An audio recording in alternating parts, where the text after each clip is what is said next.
Technique class সকলকে স্বাগত। আজকের আমাদের আলোচ্য বিষয় 2025 সালের নবম শ্রেণীর প্রথম পর্যায়ক্রমিক মূল্যায়নের জীবনবিজ্ঞানের দ্বিতীয় সেটের প্রশ্ন এবং তার উত্তর। তোমাদের প্রথম পর্যায়ক্রমিক মূল্যায়নে পূর্ণমান থাকবে 40, সময় পাবে তোমরা 1 ঘন্টা 15 মিনিট। তোমাদের এই পরীক্ষাটি 1 এপ্রিল থেকে 12 এপ্রিলের মধ্যে হবে। এর আগে তোমাদের প্রথম পর্যায়ক্রমিক মূল্যায়নের অল সাবজেক্টের একটা বা দুটো সেটের অল সাবজেক্টের প্রশ্ন এবং তার উত্তর দিয়ে দিয়েছি। তোমরা যারা যারা দেখোনি তাই জন্য লিঙ্ক ডেসক্রিপশন বক্সে আছে, তোমরা সেখানে দেখে নিতে পারো। তো এই প্রশ্নোত্তর পর্ব শুরু করার আগে একবার দেখে নেবো তোমাদের নাম্বার বিভাজনটা কেমন হবে। তো দেখো, প্রথমে তোমাদের কীরকমভাবে নাম্বার বিভাজন হবে দেখে নাও। জীবন ও তার বৈচিত্র্য, এখান থেকে তোমাদের দুটো এমসিকিউ থাকবে, 5টা 1 নম্বর প্রশ্ন থাকবে, দুটো 2 নম্বর প্রশ্ন থাকবে এবং একটা 5 নম্বর প্রশ্ন থাকবে। জীবন সংগঠনের স্তর, এখান থেকে তোমাদের 5টা এমসিকিউ থাকবে, 6টা 1 নম্বর প্রশ্ন থাকবে, 4টে 2 নম্বর প্রশ্ন থাকবে এবং একটা 5 নম্বর প্রশ্ন থাকবে। এভাবে তোমাদের মোট 40 নম্বরের মার্কস ডিস্ট্রিবিউশন হবে। দেখো, প্রথম যে প্রশ্ন রয়েছে, প্রতিটি প্রশ্নের সঠিক উত্তরটি নির্বাচন করে তার ক্রমিক সংখ্যা সহ বাক্যটি সম্পূর্ণ করে লেখো। 1 × 7 = 7। প্রথম প্রশ্ন, ছত্রাকের দেহে সঞ্চিত খাদ্য হলো পেকটিন নাকি গ্লাইকোজেন নাকি কাইটিন নাকি সেলুলোজ? উত্তর হচ্ছে গ্লাইকোজেন, বি গ্লাইকোজেন হচ্ছে সঠিক উত্তর। পরের প্রশ্ন, সঠিক জোটটি নির্বাচন করো। মোলাস্কা সন্ধিযুক্ত পদ, পরিফেরা আংটির মতো মেটামেরিক খণ্ডক থাকে, নিডারিয়া গ্যাস্ট্রোভাস্কুলার গহ্বর, ডি আর্থ্রোপোডা চূর্ণ নির্মিত খোলক। এর মধ্যে কোনটা সঠিক জোর? সঠিক জোর যেটা, সেটা হচ্ছে নিডারিয়া গ্যাস্ট্রোভাস্কুলার গহ্বর। দেখো, চলে আসছি পরেরটা। ভিটামিন B12 সংশ্লেষণকারী ভিটামিন হলো কপার, ক্যালসিয়াম, ক্লোরিন নাকি কোবাল্ট? উত্তর হচ্ছে কোবাল্ট। পরেরটা চলে যাচ্ছি। 4, যে অঙ্গাণু দেহ প্রতিরক্ষায় অংশ নেয় তা হলো লাইসোজোম, নিউক্লিয়াস, রাইবোজোম নাকি গলগি বডি? উত্তর হচ্ছে লাইসোজোম। আচ্ছা, তোমরা কি বলতে পারবে রাইবোজোমের কাজ কি? যদি তোমরা জানো সেটা কমেন্ট লিখে অবশ্যই জানাবে। পরেরটা দেখো, বৃক্ক থেকে খরিত হরমোন হলো ইনসুলিন, টেস্টোস্টেরন, রেনিন নাকি গ্লুকাগন? উত্তর হচ্ছে রেনিন। নেক্সট 6, ভুল বক্তব্যটি খুঁজে বার করো। আবরণী কলায় ভিত্তি পর্দা থাকে, পেশিকলা গঠিত হয় মায়োসাইট কোষ দ্বারা, স্নায়ুকলা গঠিত হয় নিউরন দ্বারা, যোগকলায় ধাত্র বা ম্যাট্রিক্স থাকে না। এর যেটা সঠিক উত্তর, অর্থাৎ এর মধ্যে যেটা ভুল সেটা হচ্ছে যোগকলায় ধাত্র বা ম্যাট্রিক্স থাকে না। তো যোগকলায় ম্যাট্রিক্স থাকে যা কলাগুলিকে একে অপরের সাথে যুক্ত করে। ঠিক আছে, এবার দেখো তোমাদের 7 নম্বর কি আছে। RNA-তে থাকে কিন্তু DNA-তে থাকে না এমন নাইট্রোজেন বেসটি হলো অ্যাডিনিন নাকি ইউরাসিল নাকি থাইমিন নাকি সাইটোসিন? উত্তর হচ্ছে ইউরাসিল। চলে আসো পরেরটাই। দেখো, 2 দাগের প্রশ্ন, নিচের প্রশ্নগুলি অতি সংক্ষিপ্ত উত্তর দাও, যে কোনো 11টি। প্রথমে কি আছে দেখো, শূন্যস্থান পূরণ করো। ড্যাশ মৌলটির অভাবে দাঁতের এনামেল গঠিত হয় না? উত্তর হচ্ছে ফ্লুরিন মৌলটির অভাবে দাঁতে এনামেল গঠিত হয় না। 2 নম্বর, ল্যাসোকোষ ড্যাশ পর্বের বৈশিষ্ট্য? উত্তর হচ্ছে ল্যাসোকোষ টিনোফোরা পর্বের বৈশিষ্ট্য। তারপরে ড্যাশ শর্করা নাইট্রোজেন ঘটিত ক্ষার এবং ফসফরিক অ্যাসিডের সমন্বয়ে নিউক্লিওটাইড গঠিত হয়? উত্তর হচ্ছে পেন্টোজ। 4, জীববিদ্যা ও ড্যাশের সহযোগে গঠিত শাখাটির নাম হলো জীবনীতি? উত্তর হচ্ছে প্রযুক্তিবিদ্যা। ঠিক আছে, প্রযুক্তিবিদ্যা সহযোগে গঠিত শাখাটির নাম হলো জীবনীতি। দেখো, এবার চলে আসছি আমরা সত্য ও মিথ্যা নিরূপণ করতে। আয়োডিন থাইরক্সিন হরমোন গঠনে অংশগ্রহণ করে, এটা একদম সত্য, এটা এখানে সত্য লেখা হয়েছে। কোষ পর্দা গঠিত হয় ফসফোপ্রোটিন ও লিপিড দ্বারা, এটা মিথ্যা, এর জন্য এখানে মিথ্যা লেখা হয়েছে। পরেরটা দেখো, একটি বাক্যে উত্তর দাও। প্রথম কি প্রশ্ন আছে দেখে নাও। কন্ড্রিকথিস ও অস্ট্রিকথিসের প্রধান পার্থক্য লেখো। উত্তর লিখবে কন্ড্রিকথিস ও অস্ট্রিকথিসের প্রধান পার্থক্য হলো কন্ড্রিকথিসের কঙ্কাল মূলত হাড় নয় বরং কার্টিলেজ দ্বারা গঠিত, আর অস্ট্রিকথিসের কঙ্কাল হাড় দিয়ে গঠিত। চলে আসবো নেক্সট। দেখো 8 নম্বর, মোনেরার একটি উল্লেখযোগ্য বৈশিষ্ট্য লেখো। উত্তর লিখবে মনেরার একটি উল্লেখযোগ্য বৈশিষ্ট্য হলো তারা এককোষী অণুজীব। নেক্সট, কোন ভিটামিন রক্ত তঞ্চনে সহায়তা করে বা সাহায্য করে? উত্তর হচ্ছে ভিটামিন কে রক্ত তঞ্চনে সহায়তা করে। আচ্ছা, ভিটামিন এ এর কি কাজ সেটা যদি তোমরা জানো কমেন্টে জানাবে, এবং কমেন্টে তোমাদের বিদ্যালয়ের নাম এবং কে কোন জেলা থেকে দেখছো সেটা লিখতে কিন্তু ভুলবে না। চলে আসছি পরবর্তী প্রশ্ন। 10 নম্বর, কোন প্রকার প্লাস্টিড শ্বেতসার সঞ্চয় করে? উত্তর হচ্ছে অ্যামিলোপ্লাস্ট শ্বেতসার সঞ্চয় করে। নেক্সট, ডিপ্লোজোম কাকে বলে? উত্তর লিখবে ডিপ্লোজোম বলতে সেন্ট্রিওলগুলির জোড়কে বোঝায় যা নিউক্লিয়াসের কাছে অবস্থিত একে অপরের সাথে লম্বভাবে সাজানো থাকে। নেক্সট চলে আসবো 12টা, ঘাস বাঁশ জাতীয় উদ্ভিদের পর্বের মধ্যে কোন প্রকার ভাজক কলা দেখা যায়? উত্তর লিখবে ঘাস বাঁশ জাতীয় উদ্ভিদের পর্বের মধ্যে নিবেশিত ভাজক কলা দেখা যায়। 13 নম্বর, স্পাইরোগাইরা কোন রাজ্যের অন্তর্গত? উত্তর লিখবে প্ল্যান্টি রাজ্যের অন্তর্গত। এবার দেখো 6 দাগের প্রশ্ন, যে কোনো 6টি প্রশ্ন সংক্ষিপ্ত উত্তর দাও। প্রথম যে প্রশ্ন আছে দেখে নেব, 5 রাজ্য শ্রেণী বিন্যাসের ভিত্তিগুলি কি কি? উত্তর লিখবে 5 রাজ্য শ্রেণীবিন্যাসের ভিত্তিগুলি হলো 1. জীবকোষের গঠনের জটিলতা, প্রোক্যারিওটিক ও ইউক্যারিওটিক। জীবদেহের গঠনের জটিলতা যেমন এককোষী ও বহুকোষী। পুষ্টির প্রকারভেদ যেমন স্বভোজী ও পরভোজী। বাস্তুতন্ত্রের বৈচিত্র্যতা যেমন উৎপাদক, খাদক, বিয়োজক।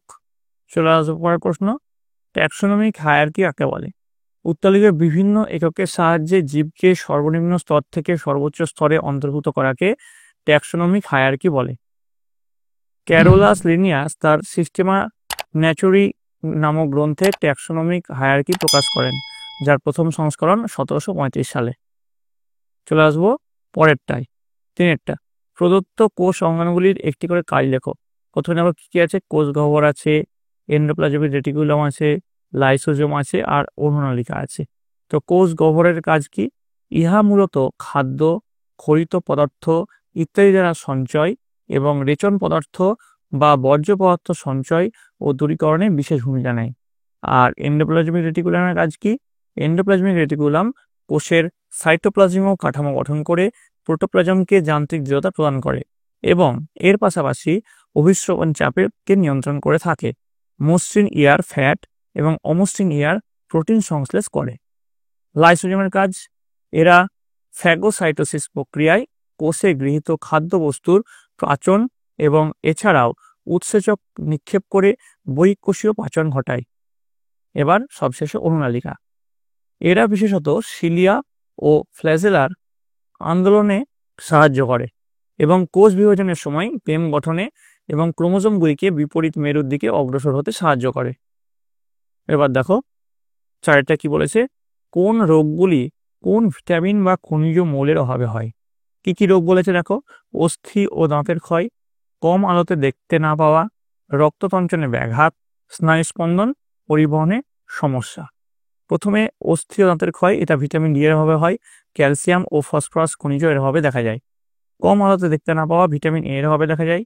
রক্ততঞ্চনে ব্যাঘাত, ভিটামিন সি, ভিটামিন কে ও ক্যালসিয়াম খনিজের অভাবে দেখা যায়। স্নায়ুস্পন্দন পরিবহনের সমস্যা, সোডিয়াম ও পটাশিয়াম খনিজের অভাবে এই সমস্যা দেখা যায়। আচ্ছা, পরবর্তী প্রশ্নে যারা বলে রাখি, এর পরবর্তীতে কোন সাবজেক্টে তোমরা প্রশ্নোত্তরের সেট চাও সেটা অবশ্যই কমেন্ট লিখে জানাবে। কমেন্টে তোমাদের বিদ্যালয়ের নাম এবং কে কোন জেলা থেকে লিখছো সেটা লিখতে ভুলবে না। চলে আসছি পরের প্রশ্ন, প্রদত্ত প্রাণীগুলির গমনাঙ্গের নাম লেখো। কেঁচো, তারা মাছ, আপেল শামুক আর হর্মিফোরা।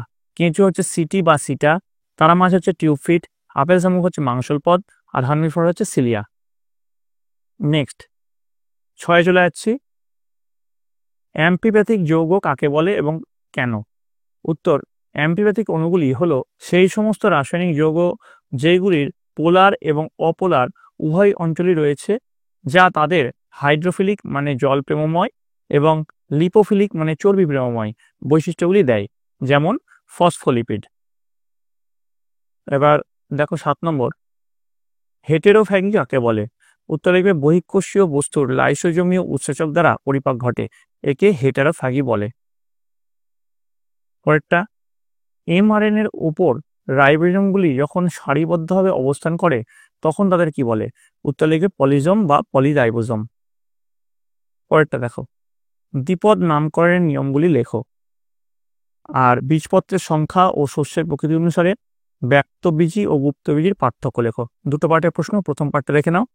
দ্বিপদ নামকরণ নিয়মাবলী। 1, কোনো গোত্রের অন্তর্ভুক্ত একাধিক গণ বা একই গণের অন্তর্ভুক্ত একাধিক প্রজাতির নাম ভিন্ন থাকে। 2, কেবলমাত্র ল্যাটিন ভাষায় নামকরণ করতে হবে, অন্য ভাষায় নামকরণ সিদ্ধ নয়। 3, কোনো একটি প্রজাতির নাম দ্বিপদযুক্ত হবে এবং উপপ্রজাতির নাম ত্রিপদযুক্ত হবে। 4, গণের নামের প্রথম অক্ষর বড় হরফে এবং প্রজাতির নামের প্রজাতির নাম ছোট হরফে লিখতে হবে। নামের শেষে বিজ্ঞানীর নাম যোগ করার রীতি রয়েছে, যেমন প্যান্থেরা লিওলিনিয়াস, সিংহের বিজ্ঞানসম্মত নাম লিনিয়াস করেছিলেন। আচ্ছা, 5 নম্বর, বিজ্ঞানসম্মত নাম সবসময় বাঁকা হরফে অর্থাৎ ইটালিক অক্ষরে ছাপা হবে। লেখার সময় নিম্নরেখিত করতে হবে, যেমন বাঘের বিজ্ঞানসম্মত নাম প্যান্থেরা টাইগ্রিস, এটা ইটালিকে হবে, ঠিক আছে।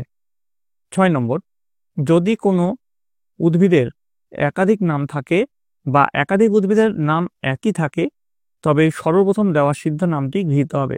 আচ্ছা, এবার যে এরপরের যে পার্টটা আছে, বীজপত্রের সংখ্যা ও শস্যের প্রকৃতি অনুসারে ব্যক্তবীজী ও গুপ্তবীজীর পার্থক্য লেখো, সেটা তোমরা দেখে নাও, পরের পেজে রয়েছে কন্টিনিউশন পার্ট। দেখো, ব্যক্তবীজী ও গুপ্তবীজীর পার্থক্য। দেখো, প্রথমে বৈশিষ্ট্য কি বলেছে? বীজপত্রের সংখ্যা। ব্যক্তবীজী বীজে একাধিক বীজপত্র থাকে আর গুপ্তবীজী বীজে বীজপত্রের সংখ্যা 1টি বা 2টি। শস্যের প্রকৃতি, গর্ভাধানের পূর্বে শস্য গঠিত হয় হ্যাপ্লয়েড N, আর দিনিকেশের পর শস্য গঠিত হয় শস্য ট্রিপ্লয়েড 3N।